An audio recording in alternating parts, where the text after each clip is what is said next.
এখন আমার সকালটাই হয় একটু দেরিতে, কিন্তু ঠিক একই টাইমে আমার ঘুম ভেঙে যায়। মানে আমি যে টাইমে উঠতাম আর কি, 6টা থেকে 6:30টার মধ্যে আমার ঠিক ঘুমটা ভেঙে যায়।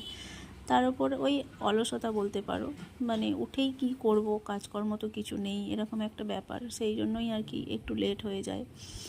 তাই দেখো এখন আমি ব্রাশ করছি। আজকে আর একটু লেট হয়েছে কারণ মেয়েরা স্কুলে যাবে না, ওদের দুজনেরই এত সর্দি করেছে, সেই জন্য ওরা আজকে স্কুলে যাবে না। সেই জন্য নইলে তো ওদেরকে স্কুলে পাঠানো, ওদেরকে রেডি করা, এইসব আমি না করলেও আমাকে একটু বেশি ওদের পিছনে লেগে থাকতে হয়, নইলে ওরা প্রচণ্ড দেরি করে ফেলবে আর কি। সবটা করায় মা, কিন্তু মায়ের কাছে করলে কি হবে, বড্ড বেশি বায়না করে, ঝামেলা করে, যার জন্য আমাকে ওদের পিছনে লেগেই থাকতে হয়। যেহেতু আজকে ওরা স্কুলে যাবে না, সেই জন্যই একটু বেশি আমার লেট হয়েছে আর কি।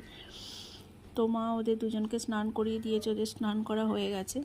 তো আবার নিচে গেছে তারপরে এখন টিফিনের কিছু করার জন্য, মানে মুড়ি টুড়ি খাবার জন্য। আবার